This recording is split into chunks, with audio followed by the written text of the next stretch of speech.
नमस्कार दोस्तों, आप देख रहे हैं channel make maths easy by Prafull Kumar. इस वीडियो को आप लास्ट तक ज़रूर देखें, जिससे आपको कंटेंट को समझने में आसानी होगी। तो चलिए स्टार्ट करते हैं आज की क्लास। आज की क्लास में हम पढ़ेंगे एल्जेब्रिक एक्सप्रेशन। एल्जेब्रिक एक्सप्रेशन के अंतर्गत हम पढ़ेंगे कि एल्जेब्रिक एक्सप्रेशन किस प्रकार से फॉर्म किए जाते हैं, उनकी टर्म्स क्या होती है, फैक्टर्स क्या होते हैं, कोएफिशिएंट्स क्या होते हैं और टर्म्स एक्सप्रेशन को ट्री डायग्राम की हेल्प से हम कैसे रिप्रेजेंट कर सकते हैं, like terms, unlike terms, monomial, binomial, trinomial and polynomial के बारे में आज हम पढ़ाई करेंगे। तो सबसे पहले हम देखते हैं एल्जेब्रिक एक्सप्रेशंस। तो एल्जेब्रिक एक्सप्रेशंस को पढ़ने के लिए हमें दो चीज़ें मालूम होना चाहिए। फर्स्ट है वेरिएबल। वेरिएबल्स क्या होते हैं? A variable can take various values, its value is not fixed. Variable की कई वैल्यूज हो सकती है जो फिक्स नहीं होती है। इन्हें हम डिनोट करते हैं X, Y, Z, L, M, N and so on, है ना। तो जो इंग्लिश अल्फ़ाबेट्स के स्मॉल लेटर्स होते हैं, जनरली हम स्मॉल लेटर से हम इन्हें डिनोट करते हैं। नेक्स्ट आता है इसमें कांस्टेंट्स। कांस्टेंट्स क्या होते हैं कि constant has a fixed value, जिनकी वैल्यू फिक्स होती है। तो कांस्टेंट्स जो होते हैं, कोई भी नंबर्स जो है 5, 8, 12, 100 और 2/3, जो भी नंबर्स हम पढ़ते हैं, ये सभी नंबर्स जो है कांस्टेंट होते हैं, जिनकी वैल्यू फिक्स होती है। चलिए इसके बाद हम देखेंगे फॉर्मेशन ऑफ एक्सप्रेशन। किसी एक्सप्रेशन को कैसे फॉर्म करते हैं। तो यहाँ हम एक्सप्रेशंस को फॉर्म करने के लिए वेरिएबल और कांस्टेंट्स को, जो बेसिक ऑपरेशंस है addition, subtraction, multiplication and division, उनका यूज करके कंबाइन करते हैं या ज्वाइन करते हैं। तो किस प्रकार से हम वेरिएबल्स और कांस्टेंट्स को कंबाइन करते हैं बेसिक ऑपरेशंस की हेल्प से। फॉर एग्जांपल, हमने एक वेरिएबल लिया है x और एक कांस्टेंट नंबर ले लिया है 5। इनको हम बेसिक ऑपरेशन एडिशन का यूज करके कंबाइन करते हैं, तो ये हमें मिलेगा x प्लस 5। तो यहाँ पर x प्लस 5 एक एल्जेब्रिक एक्सप्रेशन हो गया। इसी प्रकार से हम यदि वेरिएबल्स और कांस्टेंट्स में मल्टीप्लिकेशन ऑपरेशन का यूज करें, तो यहाँ हम एक कांस्टेंट नंबर लेते हैं 3 और वेरिएबल्स x, इसका मल्टीप्लिकेशन करने पर हमें मिलता है 3x। और 3x में यदि हम यहाँ प्लस 5 कर दे, तो ये 3x प्लस 5 भी एक एल्जेब्रिक एक्सप्रेशन होगा। ऐसे ही x के स्थान पर हम दूसरा वेरिएबल लेकर भी एल्जेब्रिक एक्सप्रेशन फॉर्म कर सकते हैं, जैसे 6y माइनस 10। तो यहाँ हमने 6 और y को मल्टीप्लाई किया, तो 6y मिला और उसमें से 10 सब्ट्रैक्ट कर दिया, तो 6y माइनस 10। ऐसे ही हम एक ही वेरिएबल का यूज करके भी एक्सप्रेशन को फॉर्म कर सकते हैं, जैसे एक्स स्क्वायर। एक्स स्क्वायर भी एक एक्सप्रेशन है। यहाँ पर हमने केवल वेरिएबल x का यूज किया है और यहाँ x और x का मल्टीप्लिकेशन करने पर उसका प्रोडक्ट एक्स स्क्वायर मिल रहा है। तो एक्स स्क्वायर भी एक एक्सप्रेशन हुआ। ऐसे एक साथ दो वेरिएबल्स का भी यूज करके हम एक्सप्रेशन फॉर्म कर सकते हैं, जैसे 2xy। यहाँ पर इस एग्जांपल में हमने दो वेरिएबल्स यूज किए हैं, x और y। तो यहाँ हमने 2x और y का मल्टीप्लिकेशन किया है, तो उनका प्रोडक्ट जो आएगा 2xy, ये भी एक एल्जेब्रिक एक्सप्रेशन होगा। इसके बाद हम देखते हैं terms of an expression. Expression की टर्म्स क्या होती है। जैसे हमने यहाँ एग्जांपल लिया था 3x प्लस 5।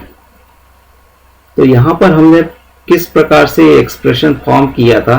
उसको हम देखें तो पहले हमने 3x को सेपरेटली फॉर्म किया था जो 3 और x का प्रोडक्ट है। उसके बाद हमने उसमें 5 को ऐड किया। तो जो पार्ट हमने सेपरेटली फॉर्म किया, सेपरेटली हमने पहले कौन सा फॉर्म किया है, पार्ट 3x, देन उसके बाद हमने 5 को ऐड किया है। तो जो पार्ट हम सेपरेटली फॉर्म करते हैं और उसके बाद जिस पार्ट को हम ऐड करते हैं तो वो पार्ट इस एक्सप्रेशन की टर्म्स कहलाते हैं।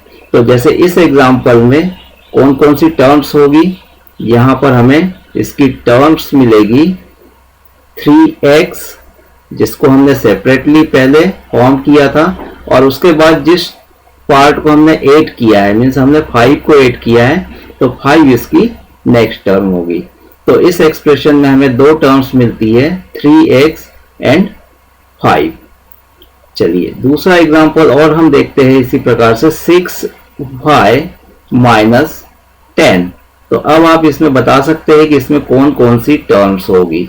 इसमें भी जो टर्म्स होगी, पहले जिस पार्ट को हमने सेपरेटली फॉर्म किया है 6y, यहाँ हम 6 और y का मल्टीप्लिकेशन करके हमने इस पार्ट को फॉर्म किया था, तो 6y इसकी एक टर्म होगी और इसमें से 10 को सब्ट्रैक्ट किया तो यहाँ पर सेकेंड टर्म जो होगी ये -10 होगी। क्यों होती है? क्योंकि हम इसको इस प्रकार से भी लिख सकते हैं 6y प्लस ऑफ -10, मीन्स हमने इसमें 6y में क्या ऐड किया है, -10 को ऐड किया है, तो सेकेंड टर्म क्या होगी इसकी -10।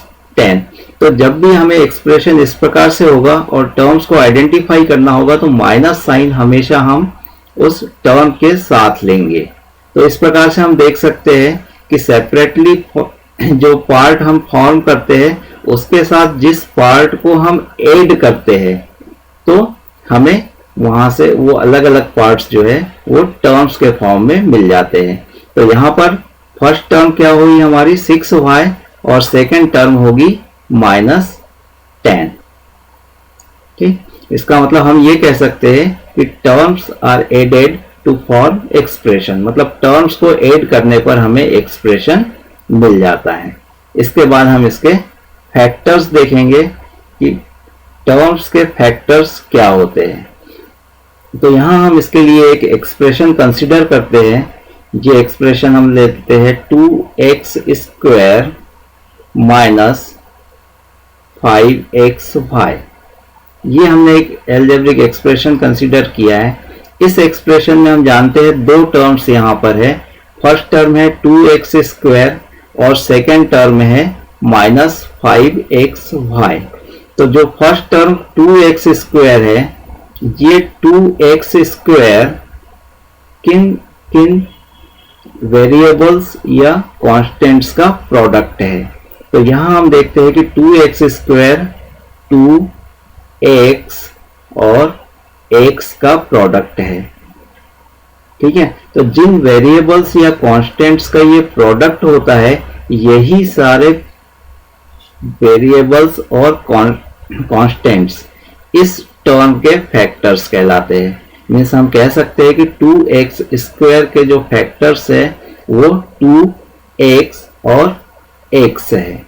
Means a term is a product of its factors. जो टर्म होती है वो इनके फैक्टर्स का प्रोडक्ट होती है। ऐसी और भी हम एग्जांपल लेकर देख सकते हैं। सेकेंड टर्म इसकी है -5xy। अब ये -5xy किन का प्रोडक्ट है? -5x और y का प्रोडक्ट है।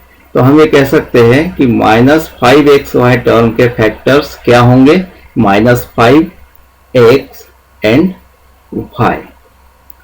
क्लियर? तो यहां पर इस प्रकार से हम टर्म्स के फैक्टर्स को फाइंड कर सकते हैं। इसके बाद जो टर्म्स और इनके फैक्टर्स हैं इनको हम एक डायग्राम के द्वारा रिप्रेजेंट कर सकते हैं। उस डायग्राम को हम कहते हैं ट्री डायग्राम। तो कैसे हम इसको रिप्रेजेंट करते हैं ट्री डायग्राम से। तो ट्री डायग्राम में हम यही एग्जांपल लेते हैं। एक्सप्रेशन हमारा है 2x स्क्वायर माइनस 5x5। अब इसको हम टर्म्स को रिप्रेजेंट करना है, तो इसमें 2 टर्म्स है, तो हम यहाँ इस एक्सप्रेशन की 2 टर्म्स को इस प्रकार 2 ब्रांचेस के द्वारा रिप्रेजेंट करेंगे, शो करेंगे। तो यहाँ पर फर्स्ट टर्म है 2x स्क्वायर और सेकेंड टर्म है माइनस 5xy। ठीक, तो इस एक्सप्रेशन की हमने 2 ब्रांचेस से इसकी टर्म्स को शो कर दिया। अब इन टर्म्स के फैक्टर्स को और इसकी ब्रांचेस बना करके हम इसको रिप्रेजेंट कर सकते हैं ना, शो कर सकते हैं। तो यहाँ पर जब हम इनकी टर्म्स को शो करेंगे तो ये ध्यान रखेंगे कि ये कंटिन्यूअस लाइन होगी, और जब इनके फैक्टर्स को हम शो करेंगे तो वो डॉटेड लाइन से हम इसको शो करेंगे। तो हमने देखा है 2x स्क्वायर के 3 फैक्टर्स है, 2x एंड x। तो यहाँ पर हम इसको इस प्रकार से डॉटेड लाइन से हम शो करेंगे। तो पहला फैक्टर 2, दूसरा फैक्टर यहाँ हमें मिलेगा x, और तीसरा फैक्टर हो जाएगा ये भी x। तो इस प्रकार से हमने इस टर्म के फैक्टर्स को शो कर दिया है।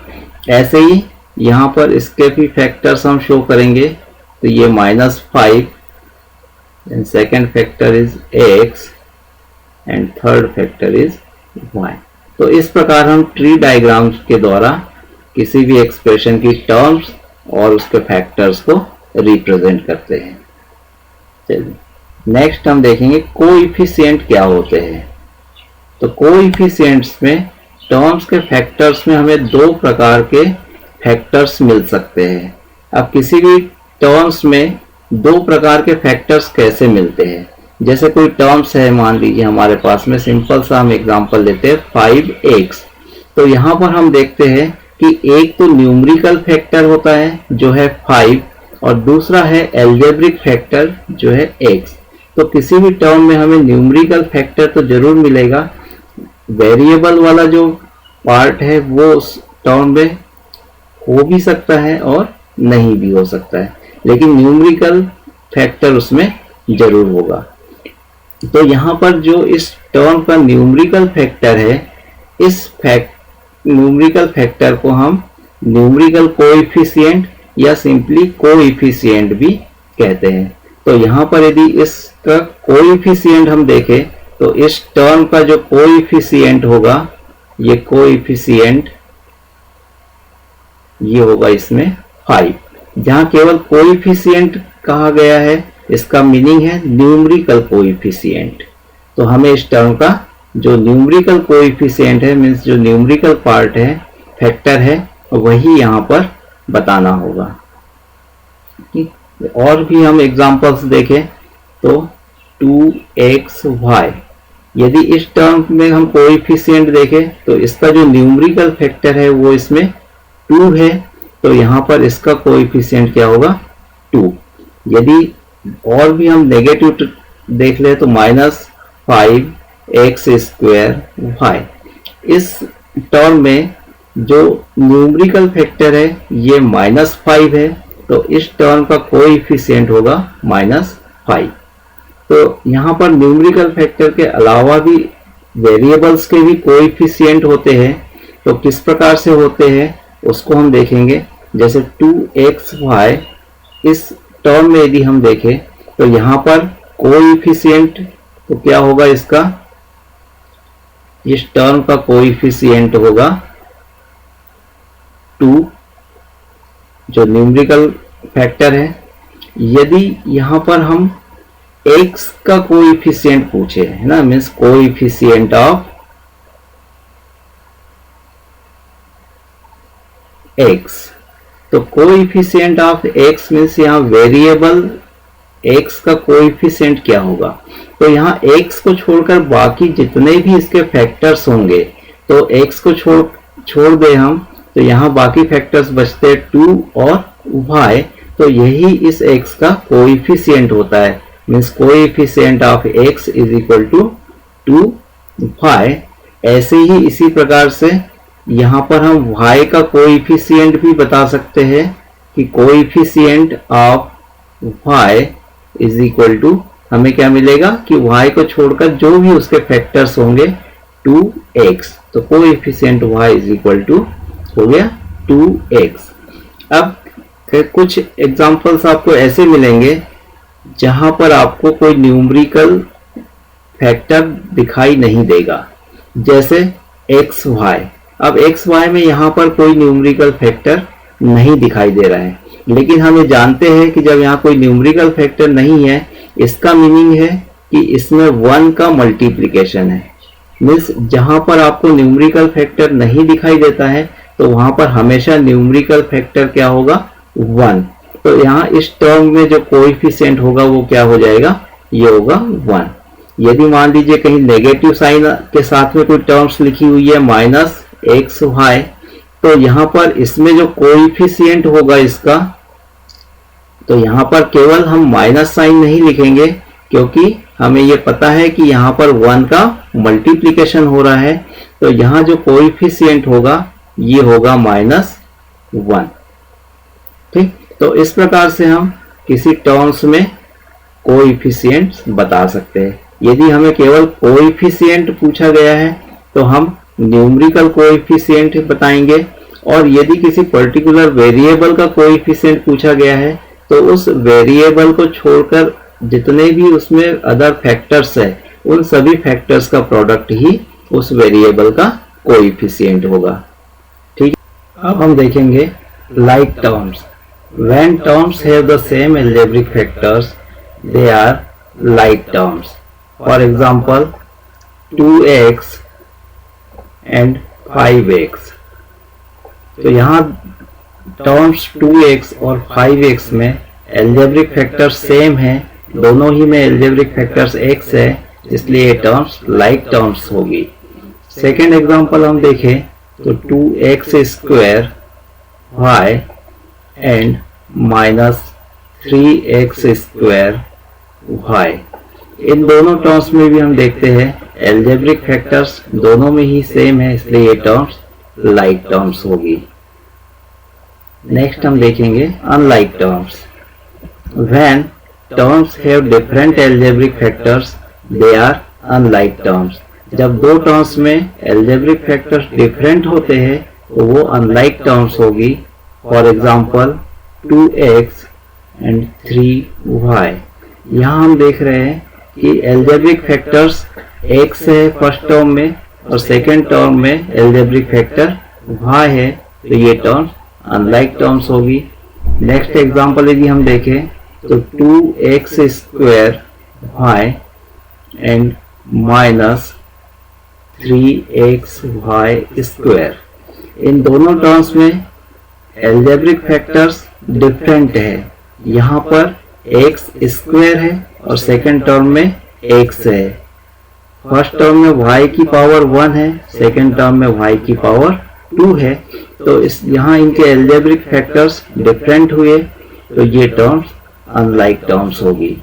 लाइक टर्म्स को यदि हमें देखना है तो यहाँ पर हमें एक चीज ध्यान रखना है कि इनमें न्यूमेरिकल फैक्टर्स कुछ भी हो सकता है ना। न्यूमेरिकल फैक्टर्स चाहे जो हो उसका फर्क हमें इसमें नहीं पड़ेगा, हमें केवल ये ध्यान रखना है कि अलजेब्रिक फैक्टर्स ही इसके सेम होना चाहिए। चलिए नेक्स्ट हम देखते हैं monomial. N expression with only one term is called a monomial. मतलब ऐसा एक्सप्रेशन जिसमें केवल एक ही टर्म हो वह एक्सप्रेशन मोनोमियल कहलाता है। For example x 3y 2x square y। तो ये एग्जांपल सभी जो है मोनोमियल्स के एग्जांपल है, क्योंकि इन एक्सप्रेशंस में केवल एक ही टर्म्स है। और भी हम देख सकते हैं 10। यहाँ पर ये जो एग्जांपल हमने लिया है इसमें केवल कांस्टेंट नंबर है, मीन्स न्यूमेरिकल फैक्टर है, इसमें कोई भी वेरिएबल वाला पार्ट नहीं है, तो ये एक्सप्रेशन भी एक मोनोमियल ही है। और जब केवल न्यूमेरिकल टर्म होती है तो इसे हम कांस्टेंट टर्म भी कहते हैं। ये टर्म्स कौन सी टर्म्स होगी? Constant term. नेक्स्ट हम देखते हैं binomial. An expression which contains two unlike terms is called a binomial। Means ऐसा एक्सप्रेशन जिसमें टू अनलाइक टर्म्स हो बाइनोमियल कहलाता है। जैसे x प्लस 5, इस एक्सप्रेशन में टू अनलाइक टर्म्स हैं। नेक्स्ट एग्जांपल हम देखें तो 2x माइनस 3y, इस एक्सप्रेशन में भी हम देख रहे हैं कि टू अनलाइक टर्म्स है, तो ये बाइनोमियल्स होंगे। नेक्स्ट हम देखेंगे trinomial. An expression which contains three unlike terms is called a trinomial. Means ऐसा एक्सप्रेशन जिसमें थ्री अनलाइक टर्म्स हो, जैसे x प्लस 2y प्लस 7। तो इस एग्जाम्पल में हम देख रहे हैं कि थ्री अनलाइक टर्म्स है, तो ये एग्जाम्पल ट्राइनोमियल का एग्जाम्पल हुआ। और भी हम थ्री अनलाइक टर्म्स वाले एक्सप्रेशंस इसमें एग्जाम्पल में बता सकते हैं, जैसे 2x square minus 5y plus 8।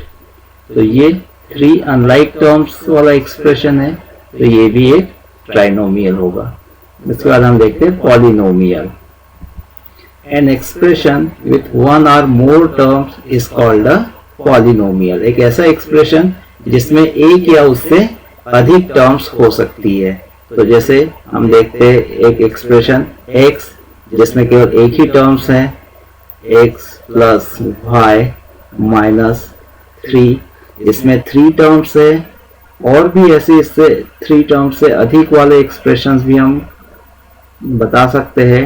2x minus y plus 3x square plus 9।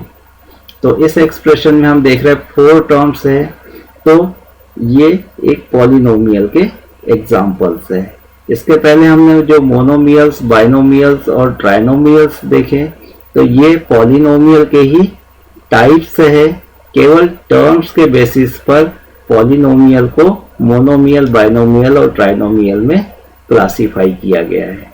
तो आज की क्लास में इतना ही, फिर मिलेंगे नेक्स्ट क्लास में। Thank you. दोस्तों, आज जो पढ़ाया गया है वह आसानी से आपको समझ आ गया होगा। आप इस चैनल को लाइक कीजिए, सब्सक्राइब कीजिए और अपने दोस्तों के साथ शेयर कीजिए। और यदि आपको कोई डिफ़िकल्टी आती है तो उसे कमेंट में ज़रूर लिखें। धन्यवाद।